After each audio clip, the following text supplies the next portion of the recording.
Hande Hanım, hello first of all, and I'd like to say you thank you for this interview. And before going to this interview, I want to say just all these questions that you see in this list, these questions are not mine. These questions were given by our subscribers, and they really trust you, believe you, and they want you to answer them. So, are vaccines really effective against COVID-19? Thank you for the opportunity, first of all, and my best regards to your subscribers. I'm very happy about their trust, and I want to tell them that it's not me personally, but we have this huge organization, World Health Organization, which is an evidence-based organization. It's a scientific, science-based organization, and everything that we say comes from that science. So when I'm saying things to your subscribers and to the public, I'm saying the same things to my mother, to my children, to my loved ones. So I never say anything that I don't trust. So thank you, and I'm very happy that your subscribers trust me. Do COVID vaccines work? Absolutely, they work.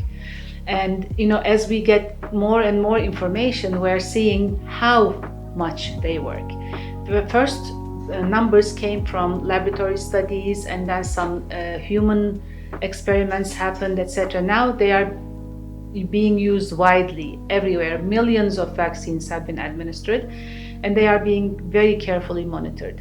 And we can say definitely for sure that all the WHO approved vaccines, the vaccines on the emergency use listing, all of them protect people from severe disease, hospitalizations, and deaths.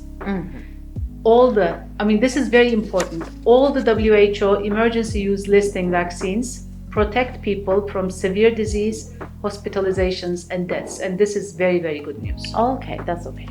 Which COVID-19 vaccines are available in the EU?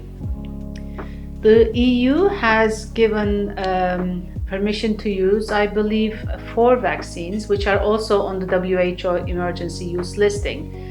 That they must be BioNTech, AstraZeneca, Moderna, and Johnson & Johnson vaccines.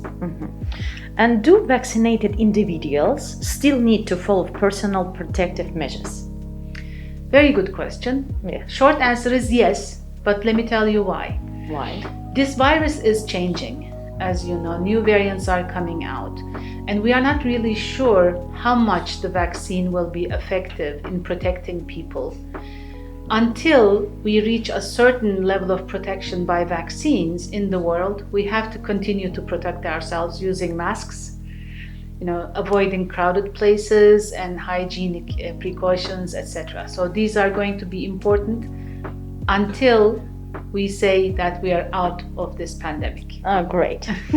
So, will COVID-19 vaccines stop the pandemic? COVID-19 vaccines, when we reach a certain coverage around the globe, have the potential to stop this pandemic. However, this is a country, one country or 2 countries or 10 countries cannot do this alone. This has to be reached globally. That level of protection has to be reached globally. And then we have to ensure that, an average number for country is not enough. We must ensure that we don't have pockets of people who are unvaccinated.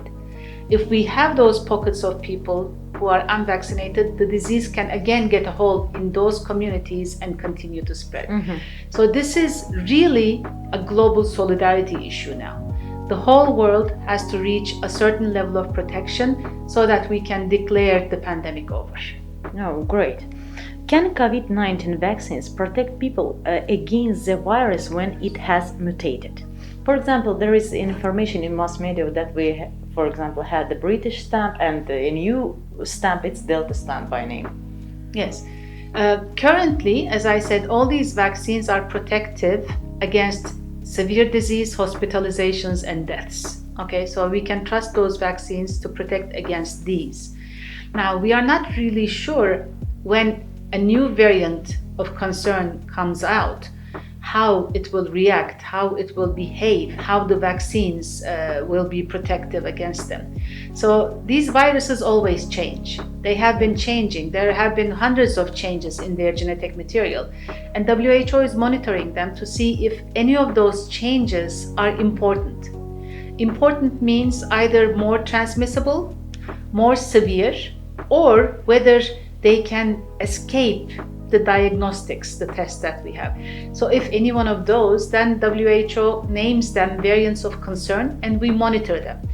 Now, Delta variant is the variant of concern that is very much in the news nowadays.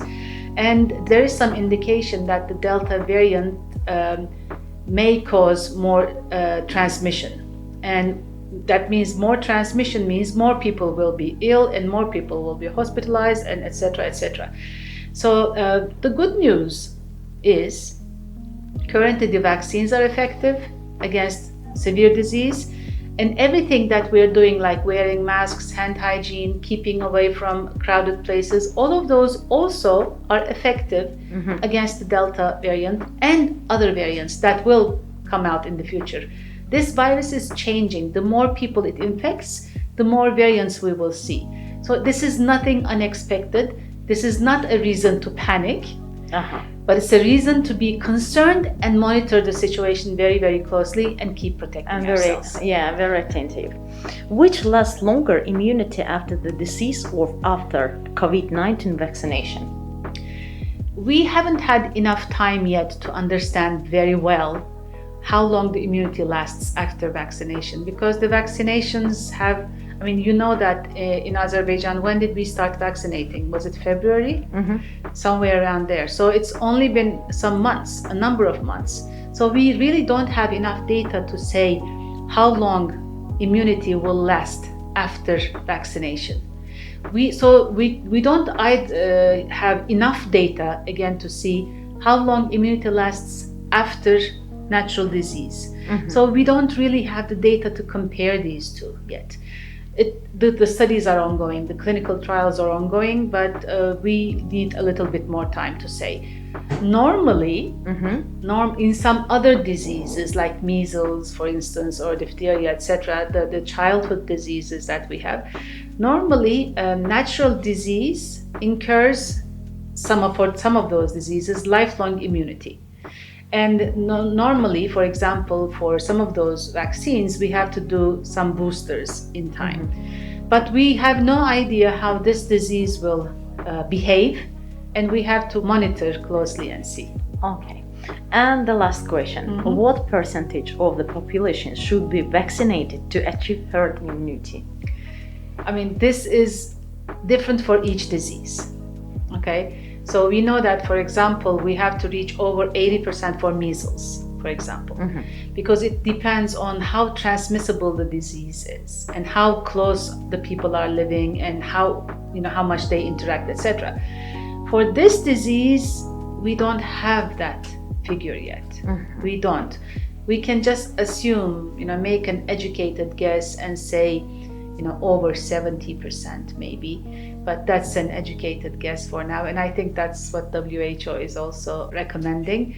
But the answer is as many people as possible should be vaccinated as soon as possible, starting with the higher risk groups, healthcare workers and the people over 65. This is very, very important. Globally, we are still very far away from reaching those numbers.